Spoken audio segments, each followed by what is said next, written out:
All right, let's see if I still got it. The Dub fam out there. I am and still YouTube's number one commenter. Where y'all at out there? Let me see. I thought I I thought I I thought okay, we got Michelle Bird in the house. Hey Michelle. Miss Bell in the house. The Dub fam's number one commenter. Can y'all hear me okay? And we got Tammy Talks in the house. Yeah, if y'all haven't checked out Tammy Talks channel, y'all got to do it because she's serious and she's super consistent, so funny and very introspective or whatever. She really does it. She got it going on. Hey, you got Jennifer Westbrook, Jacqueline Willoughby, all y'all just got me here to get this live together because I know I've been missing. I've been gone at least 2 weeks, and ain't nothing changed. I'm still. People think they might have. I might have. I guess finished my real estate. That ain't over. My work is actually is overtaking my life. But let me speak to everybody coming to the room because I appreciate everybody. There go my second best friend Monique King. Ace and Max, they sleeping. I was gonna have them on the video, but yeah, I don't, what they say, you never supposed to wake children or puppies. Hey CC, PK Harvey, AW, always got my back all the time. Sincerely, Ariel, just trying to get it together. Glad to see y'all made it. I'm gonna wait, for a few more people to come in the room before I get started. But like I said, it's just been at this point, it's not really the real estate thing. It's my job is I'm working like nonstop, day and night. Talks with TK. What's going on? Glad to see you in the building. Sephora Bernard, Mr. Mita Joe. Check out Mr. Mita Joe as well, her channel. And she's what you call it, homegrown talent. She's from the area. She from my part of town. Hey Danielle Owens. Yeah, like I said, it's really been work that's been holding me down. And I really want to get here and get to it because I feel bad because it's all about y'all. I do this for y'all. Like I said, I could easily go and stay on my phone and not get on the laptop and just comment when I feel like or when I can. But I feel bad when I miss out. Hey, 3D with 22. Yeah, we can't sleep. We always on the grind. We doing it. Sunshine Flowers, my DMV homie. That's who make me stand up. I mean, when I was on Misha's live, and she was like, J Dub, you need to stand up for DC. And I know what it was. I was ready to go because only we really truly understand each other and what we do and what we go on. Because again, this area is totally unique, and we have a lot of pride, and we're very close knit. People think it's a big town, but it's not. It's a very small town. Because actually, just to break it down, what some of you don't know, it's a part of DC that most of us aren't familiar with or going. You know why? Because we can't afford it. It's so ridiculous. Like the Georgetowns, the upper Northwest. Of course, we as a people live everywhere, but we're the minority there. So the town gets even smaller. And oh no, sunshine and flowers. No, I was already ready to do that, but I mean that gave me the energy. I was like, yeah. I mean, it was like we get ready to go. We get ready to do this because you're right. I had to represent. Nobody's going to understand us like us, and I had to kind of paint a picture for people as best as I could. And sincerely, Ariel's right. DC has got so gentrified. It's not the chocolate city no more. You can't afford to live in DC no more. As I say, most of us who used to live in DC don't live in DC anymore. One is not affordable. It's not as safe.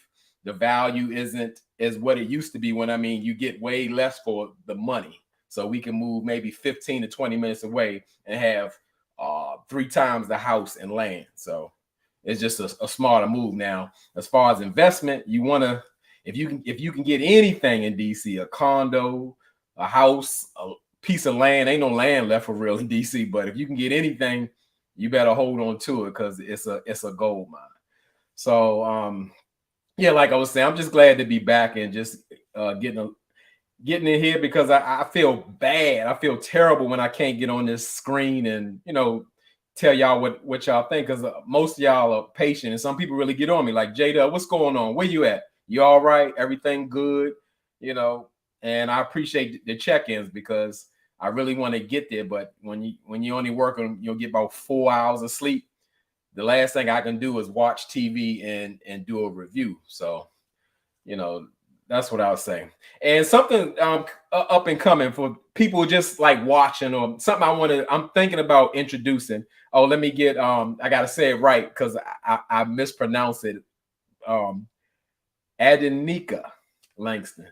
You ain't missed nothing. It's just an introduction of just saying like how bad I miss being on the screen, and I know people looking for me, and I feel guilty because again, this channel is all about y'all. This is all about the people, all about my people. So I don't want to let y'all down and thinking like I'm not here. I'm not into it. It's just my work keeps me from doing so. But like I was saying, something I'm thinking about introduce. So if you want to drop it here or anywhere in the chat and tell me what you think, I'm gonna say it's been several Dub fan members who've been asking me like, J Dub, I hear you mention little things about your life and stuff like that. You need to really start talking about it. And I really gave that some deep thought. And what I was thinking about, it's like a rough draft thing. Tell me what you think here or anywhere in the comments on any of my videos, IG or whatever. I'm thinking about doing something more so like a segment, and it's going to be a continuation. I'm gonna call it like my life, and I'm gonna be talking about some things like my journey, all from childhood all the way up to now, and just to let y'all really get to know who J Dub is. Why I can't really say it here. It's some things that I'm going to mention that I've never even mentioned to other people who even say it out loud. So I'm gonna go really, really, really deep, and I'm gonna say it like this: everybody that be in the comments ain't a part of the Dub fam. So it's some things that I would not be comfortable saying or sharing for people who aren't really here for me. Not that I look for people to agree with me, but I'm really going to truly open up. And not only that, give my ideas on like things I go through or certain topics that are out, and y'all can really get to know me a lot better. And in a sense, because this channel is all about the comments, I'm gonna also have y'all also pick out topics like things you want me to talk about and things you want to know about me, or things you want to discuss, or you want to hear my thoughts. So it's going to be open to that. So the only thing I'm gonna say that unlike because it'll be on Patreon, it will cost you a cup of coffee each month, but with that I can maintain, because with Patreon you have to do a minimum of like 2 segments each month, a minimum. I know I could do that in a day, but just something to think about, because I've been hearing it a lot, and I'd be like, I do have a story. I mean, I got a story, things that you would not believe, especially growing up in DC. It's something, because some people you wouldn't have any idea of how it was if you weren't here, and everybody has a unique story. And yeah, I am certainly willing to do that, because I think it's time. Because also it's like it's very self-reflecting, is very healing, and not that my whole life is about trauma or anything like that, because life is about decisions. You choose it, you got to live it. But yeah, I got some stuff to say. I definitely got some stuff I say I wouldn't say like here on this platform. So Ms. Bell said, what's Patreon? It's like a like, let's call it like a private membership. You sign up for it. It's like a $5 fee per month, and the people in it have exclusive access to the content. Because again, as I said, everybody here in the chat, is a part of Dub fam, but it's some people in these comments not here on this live, but in my comments that aren't family members. That's what I'm gonna say. Yeah, it's like $5 a month. That's what I said. It'll cost you a cup of coffee, but I know it will be absolutely worth it. And not saying I'm really trying to get to sign up. I keep hearing people say you need to talk about or really go into your life. And like I said, I would only feel comfortable for people who would really be into it in here, not just give it to everybody, because it's a lot. So what can I say? We already 10 minutes in. So like I say, anytime, get down anywhere in the comments here, in any other video, any on my Instagram, anything, wherever you want to, just to let me know, because I'm really thinking about putting it up for real, because I believe it need to be. I got a lot to say. I got a whole lot to say. So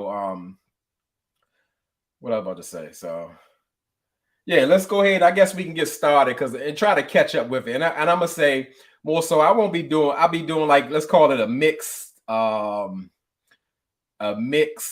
what do you call it? A mixed reaction and / review. And I'm gonna be kind of mixing shows together, because like I'm 2 weeks behind. We got Joshua 1994. Hey, sexy. I hope Joshua is a woman. Talking about I'm sexy.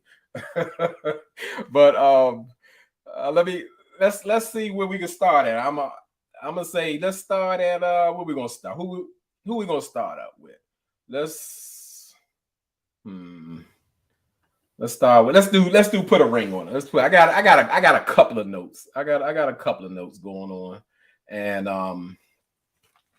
let me just start out with it. As far as the show, with this show, I had such high hopes with Put a Ring on It, because y'all know how I feel about the great Dr. Nicole. I think the ladies are wonderful. I think she's my mentor and all that kind of stuff. But I'm gonna have to take that the greatness away for the simple fact, just like even how the reunion went, it was more so like Dr. Nicole was a prop. And not only that, I personally felt a way about the way Dr. Nicole handled Shorty. I mean, like, I got a big problem with that.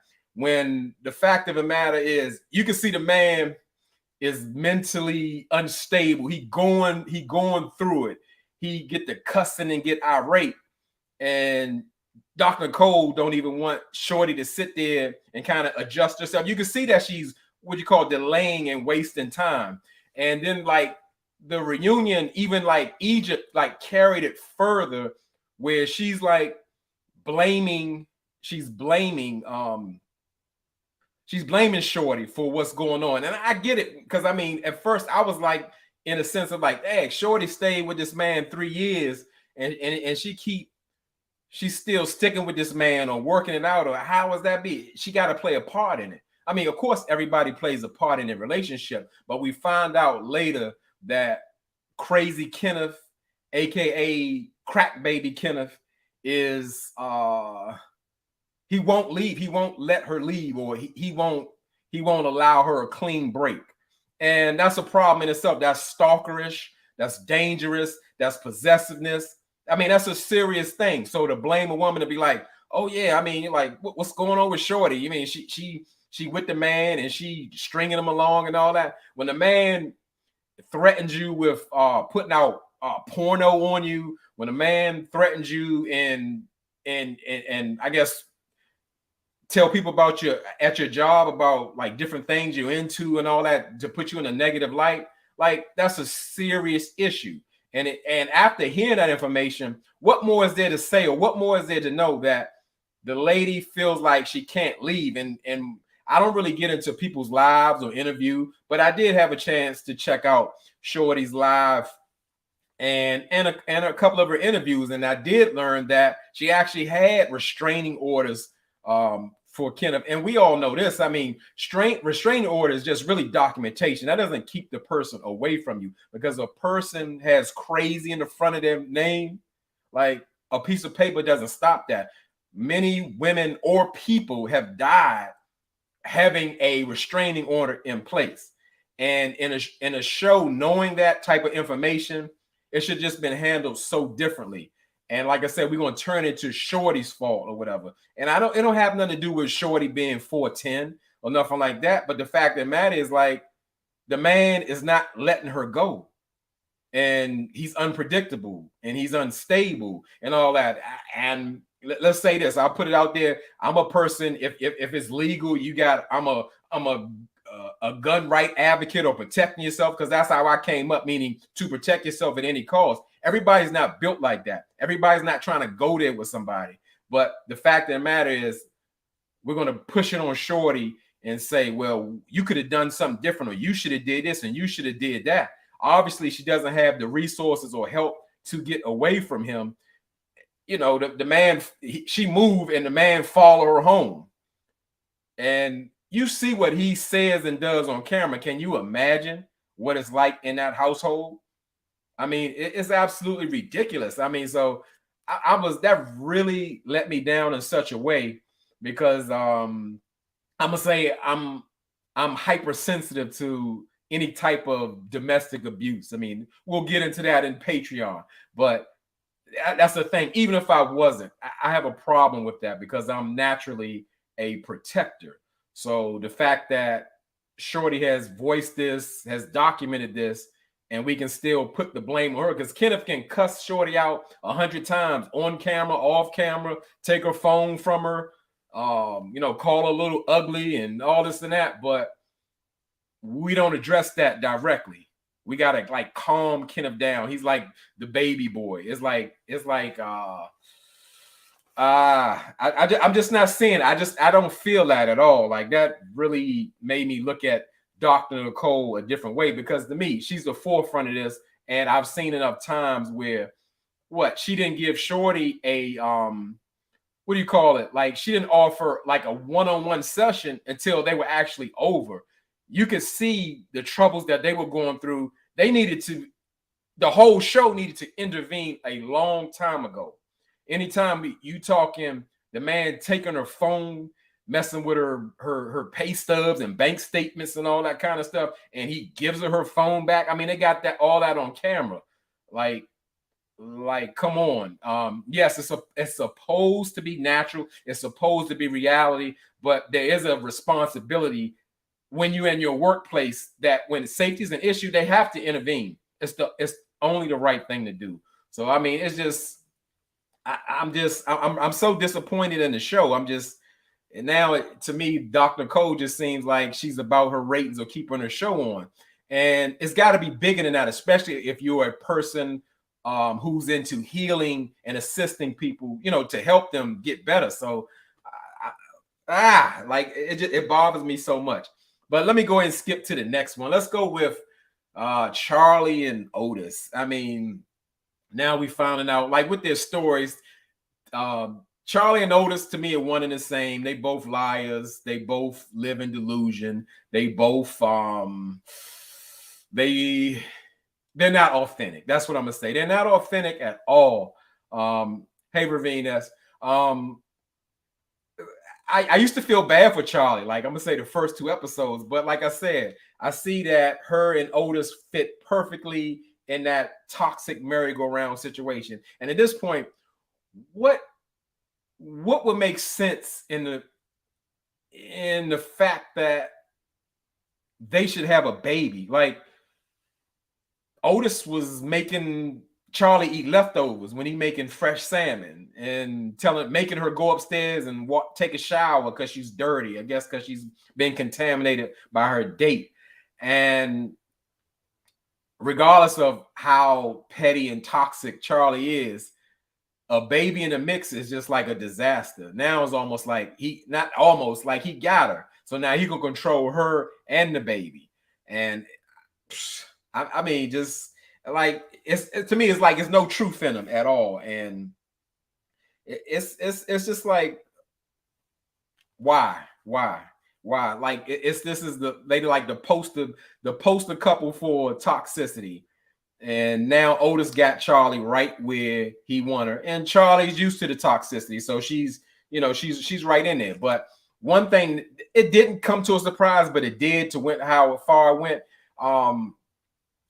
We find Milan, Otis' date, who was a DJ, that like Otis really been in her DMs hard. And Otis is like denying the whole thing. Well, no. Well, we've heard enough. Like, we heard enough.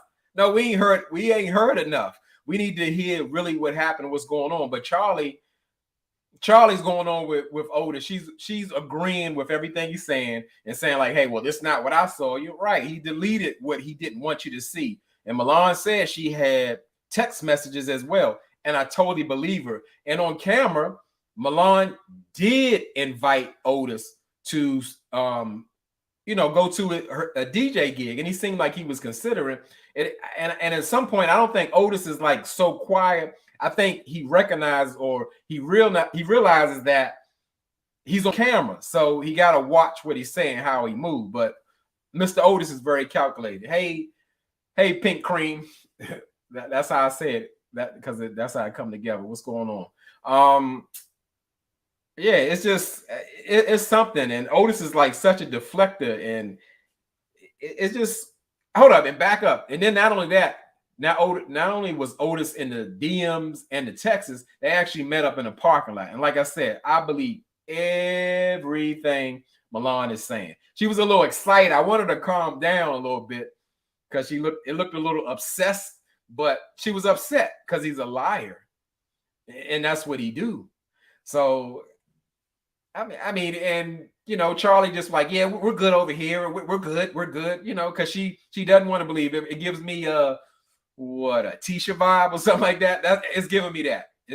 I'm feeling a Tisha vibe. You want to bury your head in the sand when you know Marceau is cheating, and that's exactly what Otis is doing. And he just wants it all to go away while they can have just a happy life or whatever. So, thinking about the host, Egypt Sherrod. I'm like, why do they keep bringing Egypt Sherrod on these shows? It's like, I've never seen her do a good job ever. But like I said, I told you how I felt about how she handled Shorty. It was like she was, I guess, doing production's job of just like, again, blaming Shorty for everything in the situation. She got on Kenneth a little bit at the end, of saying like, hey, like everything is done, is over. Like, you need to let her go. You need to stop contact. There's nothing more to say.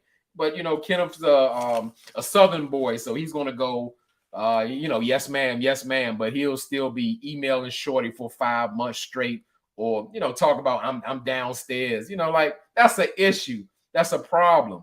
And then when Shorty's like saying she had to hire security. I mean, like, that's a real thing. That's a problem. This no longer is a show anymore. Like, in a certain space, if somebody is stalking somebody, like, the show is over. Like, for real. Like, I mean, and if it's a thing or something like that, like, you go via satellite or something like that. We're not playing against, like, we got some issues. Shorty could really be in danger. Hey, Misha. Yeah, that's the thing. So if Dr. Nicole is all about helping and healing people, we need to take this more serious, because it's a problem. It's really a problem. So I'm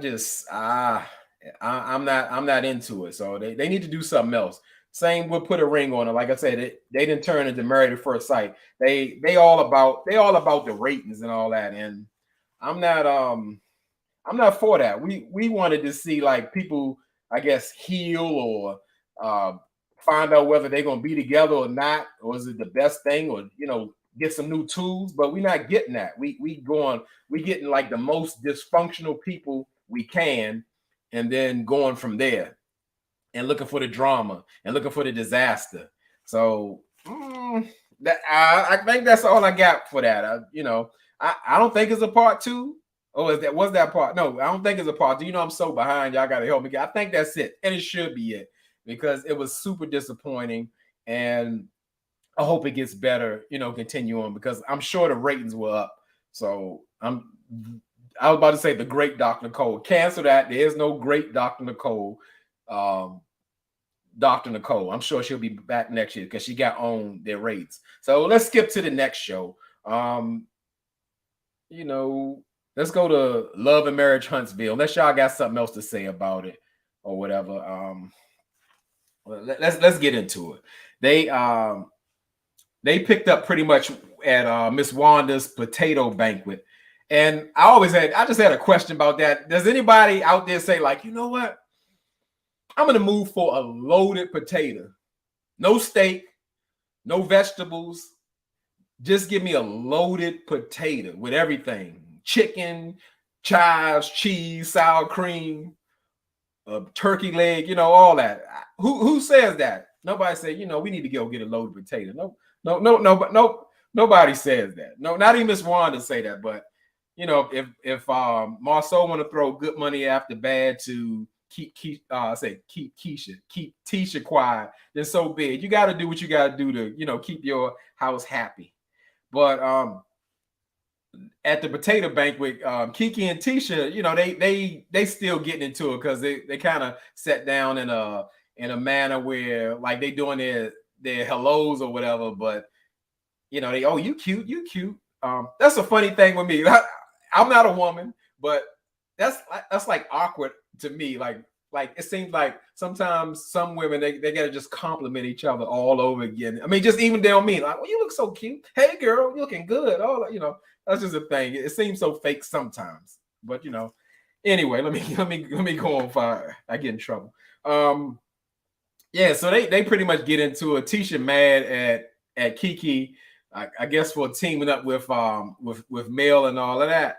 And I could tell like from Kiki and Tisha's past, like I guess they've had some altercations because you know how like their family Pink Cream said, that's what we do. Is it really Pink Cream? Is it really genuine? Is it authentic? Sometimes it doesn't come off that way. I'm not saying everybody is not authentic, but sometimes that's what it was because Tisha and Kiki was, I guess, they was beefing or mad at each other, but you just gotta say something. Girl, you look good, you look cute, you look cute. But speaking of looking cute, like people have been saying that I mean, I can agree too. Like Tisha's look has been, she's been stepping up. She's stepping up her game and all of that. I don't know if I've been away for 2 weeks or have I been away for 2 months, but Tisha looked like different. She looked like her face was full of like, I don't know if she gained weight. She had the wig that Wanda had from Holiday Heart, the crackhead lady or whatever. The look was just off. It was off. But I could tell that I guess Tisha and Kiki has had some beef, maybe some physical altercation, because I noticed how like when they got into it and Tisha put like I ain't the one or whatever, and Kiki like, well I ain't the one, like we didn't really got into it before, so and at this point Marceau got to jump into it or whatever, and he gives the quote of the year. Marceau always want to drop some type of knowledge or a nugget or a gem for you to take away. But I ain't never heard nothing like this before. The man told Kiki, said, just because it's your business doesn't mean it's your personal business. I was like, what? Just because it's your business, it's not your personal business. So I was like dying to know. I'm like, we keep talking about this business that they didn't let out and told about Kiki. I mean, I really need to confirm and know what this is, or it had to be said or had to be done. I've been out the loop. Again, drop down in the comments if you know what that personal business is, allegedly, or it's something, because I'm like, what? I mean, it's just what is this business? And also, I would say, like how Marceau got in it, I could tell that Marceau has something over like Kiki and her husband. Like now, Kiki's husband raised up, like rightfully so. Like, yeah, you talking to my wife like, she a man or whatever. You need to just talk to me like that. He should have been got in there for real. But I'm glad he did. But then it like kind of calmed down. And Marceau mentioned like, I've been there for y'all and all that. See, that's the thing about people helping you and doing. Just because I don't know what he did. He went over to the other side of the tracks and helped them out or whatever. But you can't never disrespect my wife. I don't care what you loan me some money for a car or help me pay my rent. I don't know. I guess that's why it's not a good thing to borrow or get help. from people, because I guess Marcel and Tisha would be considered, I guess, the millionaires of the family. But I could tell he has something over them, because he like, yeah, you know, we want to tell it. Well, go ahead and tell it. Like, I dare you. I'm going to cut y'all off, or you know, well, I'm gonna tell y'all business too. But it was just it was like a big old mess, and it didn't go over well. Just Tisha was so upset, you know, and she gets mad and distraught over with everybody, with the exception of Marceau. You know, Marceau is the root of all of this, whether the rumors are true or not.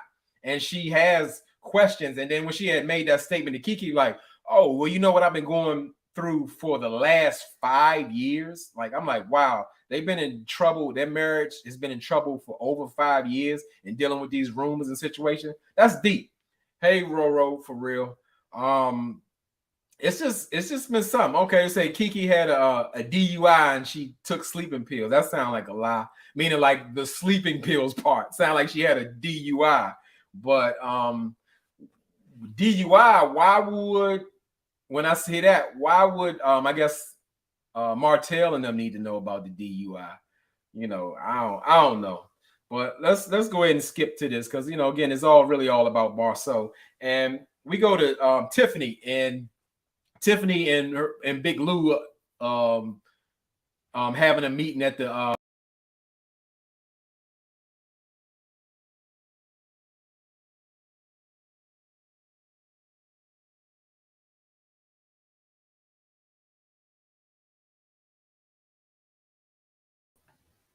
technical difficulty. What happened? I don't know. Something happened. I was like, where you at? Okay, yeah, I'm back. Yeah, so Tiffany and Lou at the empty compound. I guess he go there just to look at all this stuff that he got or whatever. Nobody being there working out. I ain't never. Only person I seen was who I seen Martell in there. But Tiffany wants to know, like, what's going on with Lou, where like she went to Utah, Alabama, and to go and meet her family or find out, you know, where she's from. And Lou didn't make a I ain't got no I ain't gonna answer that. But Lou want to find out what's going on with no, Tiffany want to find out what's going on with Lou, not asking about Utah. And he like, well, you know, yeah, I was going to do that, but let's go ahead and have a seat now, or whatever. Or he making excuses where, you know, you was up kind of late and you went to sleep or whatever. I think Lou was salty about Tiffany taking Mel to Utah. I mean, and I get that. He wanted to support his wife or whatever. But Tiffany she know how to play her cards. You need, if you're going to be on the show, you need Mel somewhere in there, you know, whether it's authentic or not. But I don't know why I'm even looking at Tiffany and Lou. I thought they wasn't coming back. I don't even think they had enough going on or whatever to even come back. But I did notice how Tiffany kept stressing, like, you know, so, you know, down in Utah, you know, in 88, 87, like she kept saying it, just stressed that, like, you know, I was born in 87 and born in 88, you know, she born in both of the years.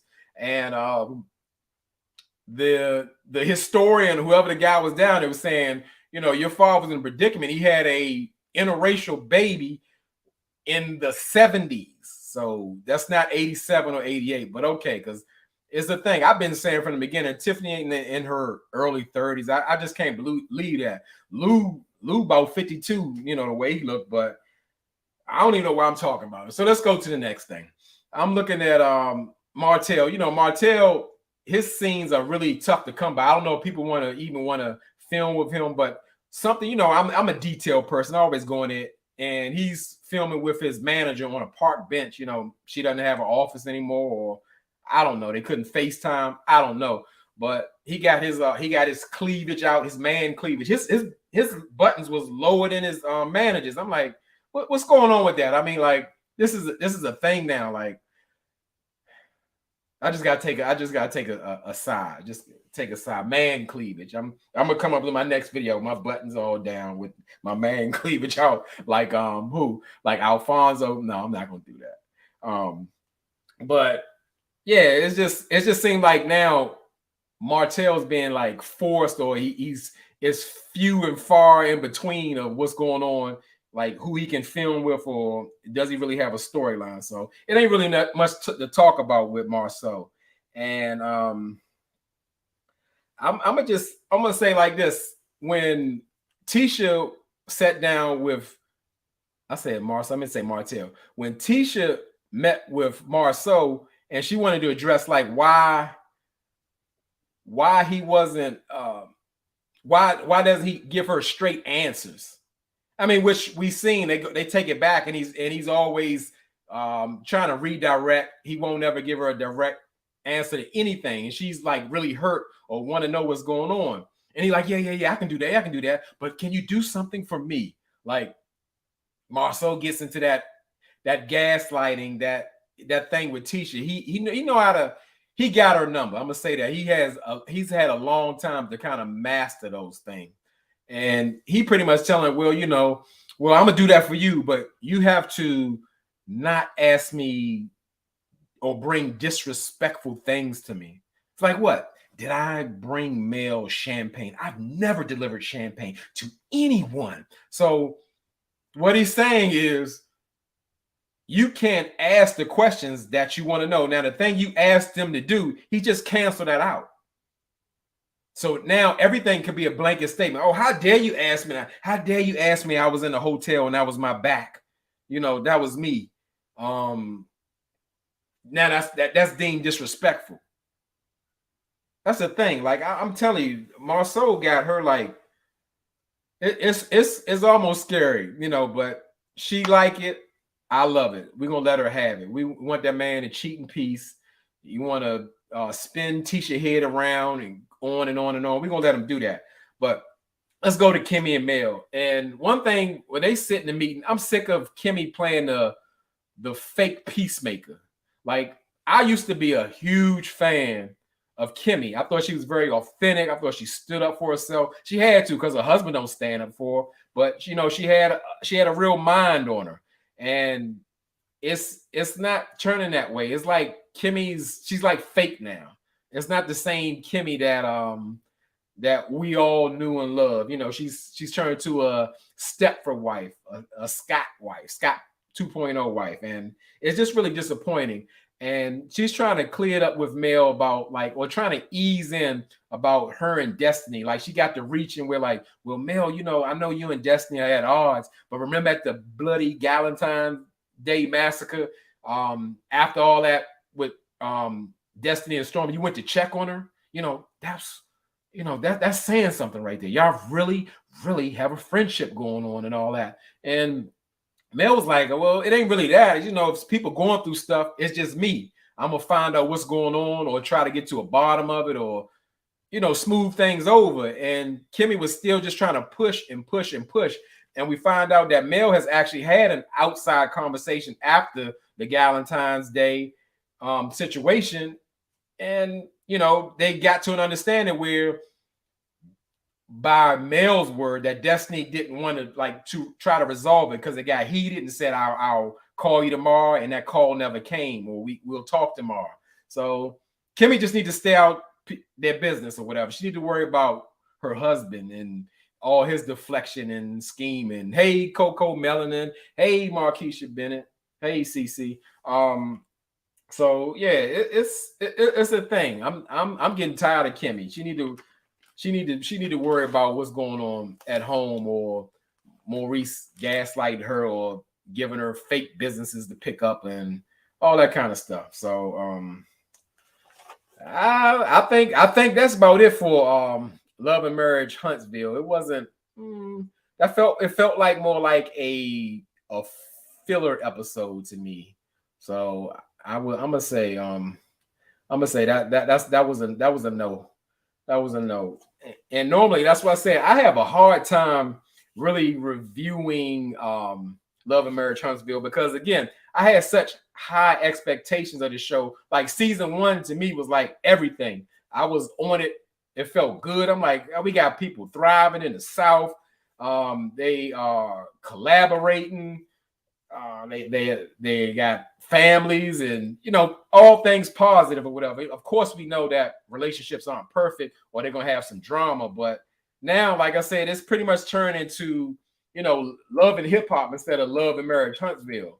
So, yeah, I'm looking for some improvement. But like I said, at this point, I think it's all about the ratings. It's not about, showing us in a more positive light. They want people flipping the tables over. They want millionaires fighting each other or getting lawsuits and all that kind of stuff. Not that money is everything, but when you get to certain levels, certain things should change. Some perspective should change. It's some places like you probably shouldn't or wouldn't go, meaning with people, like I said, it's disappointing. So let's go ahead and let's get into, I guess, the next show. Let's go with Love and Marriage DC. Let's do that. Let's do that because for Love and Marriage DC, I actually kind of like this episode better because to me the other ones were like a kind of slow. They had their bright spots, and I put it out there real tough. Like as far as the cast, the only people I truly roll with is Jamie and Arena because they're 100% authentic DC, and that means a lot to me because that representation like really doesn't exist in the entertainment world. Like I said, we're a little small town. We might as well call us Huntsville. We're Huntsville, but we're city folk, and that's what it is. That Jamie and Arena are the bright spots. But let's go dive into this episode if we can. So we go with Monique and Chris. They having a breakdown. They continue and I would say like I would say Monique isn't the wonderful, strong communicator that she thinks she is. She has a tendency to shut down and kind of be like one-sided with Chris. And I get it. Like with people, you do have to have grace because if you're expecting people to, I guess, be what you think they should be, you're going to be disappointed each and every time. And I can see like you see a little kid out there playing football or basketball, you can see when somebody's giving it all or trying their best. And you got to give people points for that because guess what? I'm going to bring it. A lot of people don't really care. People are faking your face and, play along just to get along or whatever the case may be in relationships, marriages. But when somebody is really trying, you gotta take that in. You gotta appreciate that. And if you don't, you losing out. But they end up coming together, with a little joke or whatever. Like, well, yeah, Monique was saying she was gonna stay in Africa, and Chris was like, well, I was just gonna stay there with you. The fight's over. So, all right, it's over, and they back in love again. So we see where they go to. We see Jamie. He's with his daughter Brittany, and he's supposed to be coming over to put together a nightstand. And it was really like a way for Brittany to talk to Jamie about how he's not open to his son Jason about like his ideas. And let me just say a couple things about that. Now I'm gonna say like this with go a little deeper. Like a lot of us from DC, and I cannot put this on everyone. I don't want to use it as a blanket statement, but just because of the times, there was a great number of us who did not have our fathers around. So like putting together stuff all the way up to this thing is a thing. Even for your boy J Dub. Your boy J Dub is not the handiest guy. All the stuff I learned because I have a house, I learned it from YouTube. Now I can, I'm like a plumber. I can work a chainsaw. I can do all that stuff. Thank you, YouTube. But it's a thing. Like when you haven't been exposed like that, it's like tough. You're like, put this together. Sometimes I put stuff together. I don't even read the instructions. I put it together and I might have a couple of pieces and I put it in the drawer. So be it. We might need it later. But yeah, that's a thing. A lot of us, and I'm not saying Jamie. Jamie did come up with his father, but that's a part of it, because when you don't have a person to, show you how to fix things, how to change a tire, all that stuff, you got to get it through life experience. Sunshine Flowers, they say it ain't so. I'm gonna call it like it is. Guess what? When I was a young coming up, maybe she's saying about Sunshine Flowers saying about the instructions. But anyway, when I was coming up, yeah, we was focused on what? Fashion and dressing. I'm trying to tell you, it was New Jack City in DC. It was so many people walking around with money you didn't know where it came from. It was ridiculous. It was crazy. Back in the day, we didn't come outside without our jeans ironed. We didn't wear dirty tennis shoes. We couldn't even have dirt on the laces. And not that you had, I had about 10 pair of brand new tennis shoes and all that kind of stuff, but that wasn't everybody's case. But that's what we focused on. We was like, even if you wasn't, we were into ourselves. We were neat. We were fashionable. That was we weren't learning how to change a tire and put together a deck and all that kind of stuff. We don't, Sunshine. Yes, we had the crease. We used to wear the crease. That was a thing. That was a thing. So yeah, we didn't have people to show us stuff. We was going out Georgetown. We wanted the gold chains and the 2-finger rings and all that kind of stuff. That was our thing. That's all we was. That's all. Clothes and girls. Yeah. So I went a little too far. So yeah, Jamie had cracked me up when he was telling me. He was like, I'm gonna tell you like this.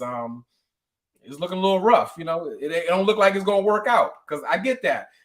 If I see something that's hard to put together, I got stuff downstairs that I don't know what I did. I just put it to the side, and I was like, I can't do it. Without saying I can't do it, because I ain't touching it. Obviously, I hit a roadblock, and I'm gonna have to revisit, and that might have been 6 months ago. So it's a thing, but but yeah. So really, what Brittany wanted to talk to Jamie about was more so how hard he was coming down or shutting down Jason, as far as like what he wanted to do. And I get both sides of that, because I mean, this would definitely be on the Patreon. I'm gonna go so deep on this. Is definitely a story. As a young man, I hated school. I hated school. So at age of 16, I knew that I was going to work for the company that I work for right now at the age of 16. I knew it. And my mother would tell me, well, how you going to do that? Or how you're not even old enough. I said, that's what I'm going to do. Same way Jason said, I want to work for Apple. Like, that might sound crazier. If the man say he want to work for Apple, that's what he want to do. And guess what? He can do it. And I don't believe in, you're supposed to guide your kids, but when they start to get locked in or focused on things that they want to do, you got to go ahead and let them do it, and let them dream and let them reach for it and work for it. Because when you got to focus, I mean, you got to nurture that. You got to go with that. But I get that the same thing with Jamie. I've been in the same shoes with my daughter, where, she's got a degree in culinary arts. And I'm like, you need to get into this field. You got the degree for it. It's so many opportunities. You got to do that. But she don't want to do it. In real life, I can't make her do it. But I can envision and see what's best. I guess the same way my mother thought for me. But when you want something and you believe in something, you have a passion, and especially you're a young adult, you got to do it. And as Arena had said about Jamie, like, Jason isn't a little kid anymore. You just can't put him to you're going to put him into a program. Like, no, that's a grown man. He has an ideal. He knows what he wants to do. And Sunshine and Flowers, absolutely. Jason is he's not a character, but he's like my favorite person on the show right now, because he reminds me of me when I was young, the same way. I mean, I like the way he handled himself and everything. When Jamie was trying to knock down his ideas from the last episode, but like, you trying to get in school so bad. So what you gonna do until then? He said, I'm gonna wait. And I like that. I'm gonna wait. I ain't got to focus on nothing else. I'm gonna wait to get exactly what I want. And like I said, as a young person, I felt the same way. I don't need your help or you to tell me what I want to do. I know what I want to do. And that actually is a wonderful thing, because sometimes people with disabilities, they may get discouraged or feel like they limited. You want them to want to be independent. You want them to be in that mindset like Jason, like, yeah, I'm ready to get out and do my own thing, get some friends, meet some girls, be on my own. Because you got to understand, like, I'm talking to the Dove family is mostly women. As young boys, when we get about 11, 12 years old, we breaking away already trying to find Cartier White. Yeah, I'm an old man. I came up in the 80s. We are trying to find our own path, our own independence. We get away from our mothers and all that kind of stuff. We trying to grow. We trying to get out there. So I can only imagine his frustration. What's up, unapologetically, Romeo? Yeah, I could understand that frustration of how, you being locked in. You want to live your life. And we found out, like, at this point where Jason was trying to get in the school doors or whatever to help, with the vision impaired or whatever. And he just pretty much saying, like, I'm so happy. Like, I love my family. I appreciate it. I like how he put that out there. And then he was like, I'm ready to move on. I thought that was so hilarious. Like, he ready to live. This man ready to live his life. That's a grown young man. He ready to go. He ready to be tired of being under grandma and babied up and telling me what I got to do. He ready to go. And I respect that so big time. But as I understand, as a father, and I could not, if I had a son that was visually impaired, I would be worried too.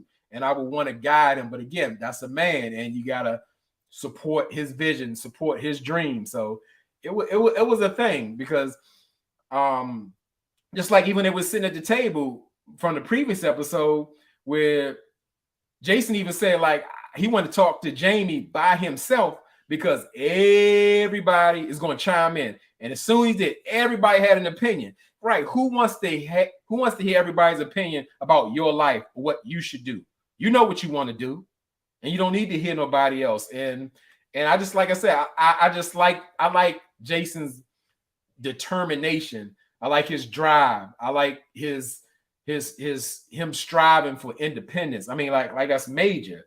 And he can speak up for himself, and he knows what he wants. So, like I said, that's my new favorite on the show. And I lost my spot. I done went on a tangent about going up. So let's go. Let's get into what we're going to choose. I sound like Ashley from Baltimore. AW. Chew. So Monique, she meets with Winter.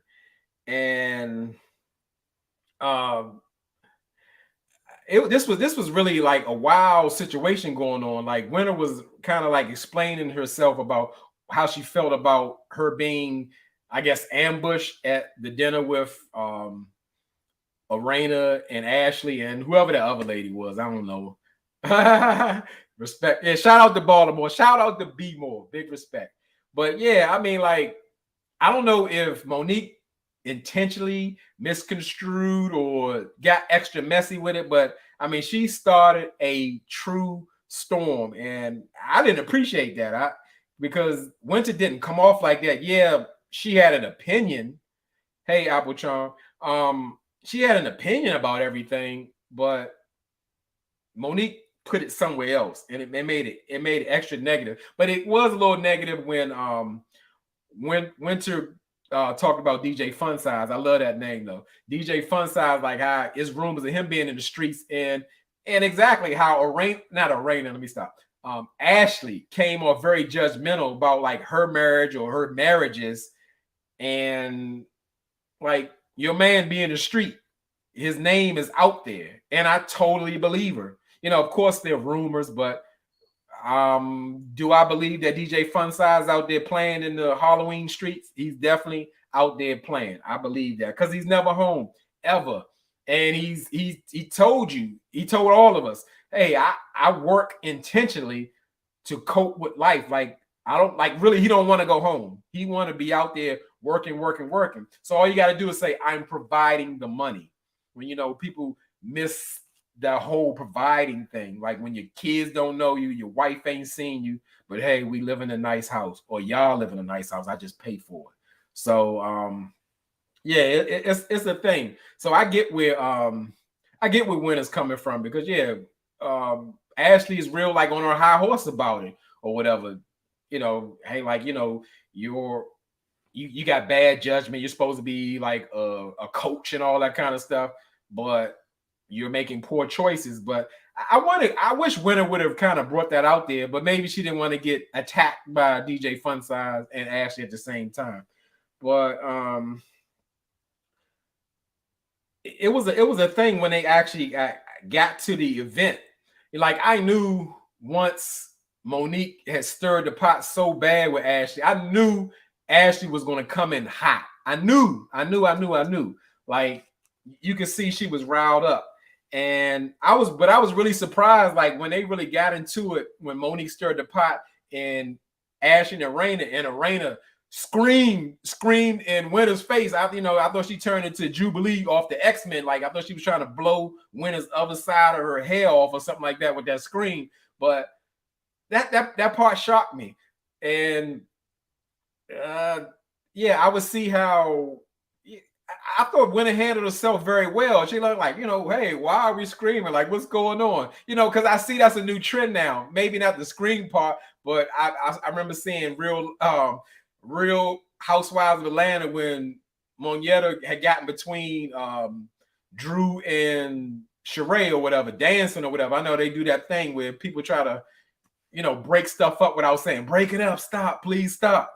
But yeah, that was a thing. I thought, like I said, Winter's not my favorite person, but I really thought she handled that situation well. And like at one point, like Ashley wasn't even talking to her. She was just doing her hands like this and saying "to" and all that, and you and all that. She was just going off. She was lunching. She was gone, and Ashley just ended up putting Winter out or whatever. But in real life, Monique started all of that and misrepresented the situation. The only thing that kind of like I thought was a little off, I think Winter got wrong. She thought Arena was playing both sides by asking about like her and Ashley, whatever. I thought that was a real conversation. Y'all had like a situation and you're asking, hey, are things good between y'all? And like Arena said, I would have asked that today. So what's the issue? But other than that, like I said, kudos to Winter for handling herself. But she got put out the party. She got put out the mall, the selfie store, whatever kind of event that was. But I don't know. But let's go to we're going. I have to. What I say, I have to agree when Winter said, what kind of ghetto gala is this? It was. Yeah, it was too much. It was way too much. But let's go to Arena and Jamie. They went to visit their investment property. I think I know where that investment property is. Look like it's off Sheriff Road or something. I could be wrong, but not that y'all know what Sheriff Road is, or some of y'all wouldn't. But it was a thing. That's the kind of stuff I want to see. I want to see business happening, because like real estate is like very important to absolutely building wealth. I mean, you buy one house and that house could buy another house, and the money off that could turn into a business. It's a thing, because where else can you participate or invest in something that can gain you hundreds of thousands of dollars? That's a real thing. And they went to the investment property, and it showed that they had like partners in the situation, and that's a good thing, because that's how like everybody who seriously deals in business moves. Like if you always want to bring a partner into something. Not that you don't want to be in charge or running your thing, but you need somebody to take the risk with you, even if it's small or big. What Warren Buffett, he's the second richest man in the world. He still don't go into businesses by himself. He brings all his rich friends so they continue to make money. He's like, let's go buy Burger King. It costs $4 billion.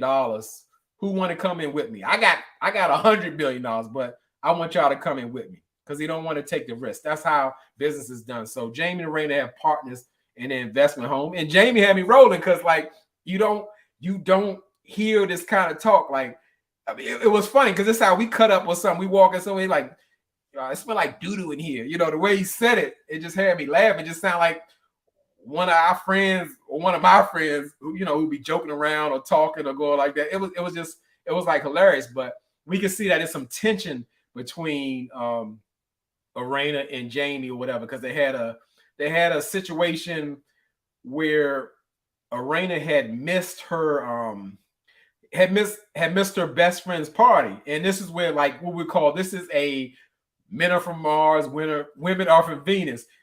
Raina blames Jamie for missing her friend's party because he yelled at her. Rightfully so. She has the right to be upset for yelling at her, especially in public. However, he didn't tell her to leave. He didn't say, go home or you get out the party. Raina was so upset, so she just left. And she's like, you made me miss the party. And it was just like, let's say a marital tiff. A lot of times people, or even in relationships, a lot of times people take out their frustrations on the closest person to them. You know, Jamie was saying he had something going on in the club and he had to do all this by himself. And I think he was upset that Raina actually went to that selfie event and he had to handle her best friend's party like by himself. And I guess it wasn't going right or whatever. But yeah, it was a thing. And he's just like, oh, we won't hear all them tears and all that. But they made up in, I guess, in normal long marital couples fashion or whatever. They were done. And like I said, those are like the least people you work with. People who have like longevity in their marriage, normally they know how to work stuff out. They have their rapport down, or how their system works, or how they resolve conflict. If they've stayed together that long, most of the time. Let me say that, because people stay together for different reasons. So that was pretty much it for that show. You know what? I did not see Atlanta Housewives. You know, again, that's one of my favorite shows. I just have not had time to sit down and watch it, so I don't have a review. So for those who still have eyeballs on me, I want to put this out here again, because you may not have been here in the beginning of the chat.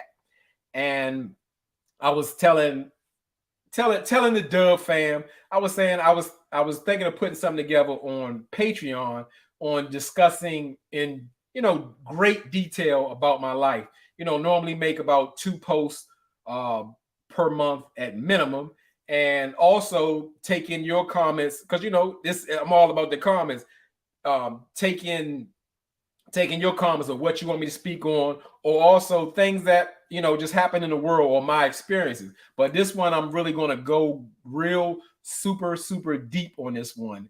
And I would say, like, as you can see in some of the comments, everybody here is not truly a part of the Dub fam. So the things that I will divulge, some things I've never even spoken out loud or told other people. So I would have to have my people truly in this exclusive situation in this thing. So I say the worst case scenario, it'll cost you a cup of coffee for a month, but this will be something exclusive that we have where I go deep in my life. What brought this out has been several people, hey LMV, have told me, like, because I put myself in these reviews, like I put my life experience in there. They're like, yeah, we should talk more about your life, or things, that make up J-Dub. And I think I'm going to do it. So if you're interested, you think it's a good idea, you don't really, put it down in the comments, in the chat, in my IG, on another video, whatever the case may be, to to get an idea of, like, this is something you're looking for. Because I only do it for the people. But like I said, I've heard it several times that, hey, we need to know more on your life. You need to open up. And at this point, I'm willing to do that, because y'all my fam. This is the Dub fam. Y'all my people. And this is something, it'll help me too, because as I said, some things I'll be speaking on I never even spoke on. So it's a thing. But that's pretty much about all I got. Unless y'all want me to talk about something else. I've been on the live. How long have I been on the live? I like when people say, I've been on the live for an hour and 4 minutes and 32, 33, 34 seconds. Yeah, I don't really got no more. I really don't. Yeah, Sunshine Flowers. No, I don't owe, but it's people who've been calling. They've been calling out, say we need to hear, and it's things that I don't mind sharing for people who want to know, because guess what? Why I come the way I come on this screen is also to give people a perspective or give people a piece of me. So I'm willing to do it. No, I don't owe it, but like I said, y'all my people. So whoever want to get involved in that, like I said, let me know. So yeah, it's a thing. It's a thing. Roll for real. Just do it. Just like Nike. I don't want to be on there talking to myself. That's why I asked for the people. Because I could have these conversations on my own. But yeah, that was pretty much it. I did not, like I said, I did not watch Real Housewives of Atlanta or whatever. Cartier Way, a meet and greet, that would be good. Like I would love to do something like that, like in the future, like get some organized where people from the area, we reach all the way out to Baltimore, all the way into all the way to the area. We have somewhere to meet and just sit down and just be in a space and have fun. That would be something. But yeah, like I said, that's about all I got. I appreciate each and every one of y'all for showing up, as like y'all always do, and I appreciate y'all. I can't do this without y'all. I do this for y'all because it's so easy. Where my phone at? It's so easy to get on this phone and just comment, because it don't take nothing to do, because it's just like me talking or just making a comment or something I'm thinking or feeling, and people tend to enjoy it. That's how this channel it came about. People just saying like, wow, like you're so funny, or you're so you have a lot to say. You need to do a channel. I'm like, oh, I don't need no channel. I keep hearing, you need a channel. You need a channel. I was like, you know what? I'm gonna do it. And guess what? Just shared another thing. I'm like I told y'all, I've learned how to fix. I didn't know how to really fix stuff or cook. I learned everything off of YouTube. Meaning, like I'm a pretty good cook now off of YouTube. Your boy J-Dub can cook some pretty good stuff, and I know how to fix some stuff now because of YouTube. But I have not mastered the technical side of this. Like I can get on the mic, speak all day, all night, say what's on my mind and on my heart, but when it comes to like doing this computer stuff, I'll be struggling. Like it's something like just something simple. People like, send me the link or something like that. I'm like, send you the link? How do you do that? And I know that's supposed to be simple. Stuff like that get me shaking in my boots. I ain't afraid of nothing, but this YouTube stuff, I might have to get, like, let's say a mentor or something on this technical side. I might have to reinvest in my channel and get somebody to teach me how to put all the fancy stuff up and get all this going on. What LMB said, what you be cooking? Oh, I can make some mean lamb chops. I mean, whether it's in the air fryer or pan serum, my lobster tails, garlic lobster tails, with the smoked paprika on it. What else? I do some scallops like nobody business. My chicken is pretty great. I do air fried chicken. What else? Well, everybody know how to cook. Everybody know how to cook. What do you call, like, Alfredo and all that? But that's big news to me. That's big news to me. Like I do a chicken and shrimp Alfredo. What else I know? I know how to make a great lasagna. I'll be doing it. By my standards, because again, I told you, ain't nobody really teach me how to do nothing. So I've been learning, and I've been coming along. I really have. So it's a thing. You know, I kind of enjoy it. I really kind of enjoy it. So yeah. So that's about it, y'all. Y'all ain't got nothing else for me. I'm gonna just go ahead and sign up. I can really say I truly enjoyed it. Again, it was just like having a tape conversation with all my people. Y'all showed up and y'all here. And as I said, I just couldn't let another day go by because this was like the only like day I could squeeze this in.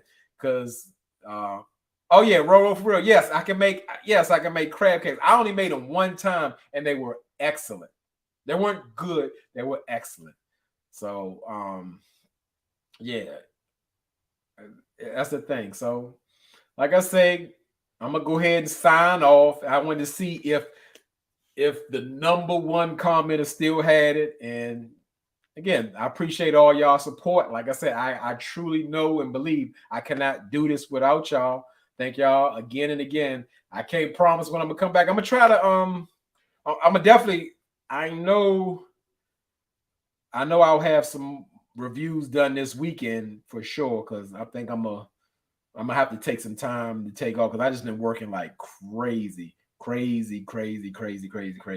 So yeah, so just be on the lookout. It won't be too long. What's today? Tuesday. So yeah, if I'll definitely get to y'all by this weekend and put it out there, because you know I appreciate that y'all checking for me, y'all looking for me, and also having patience with me. You know, just not giving up. Say, oh, he's too inconsistent or whatever. It ain't because I don't want to be here. It's just I be tied down.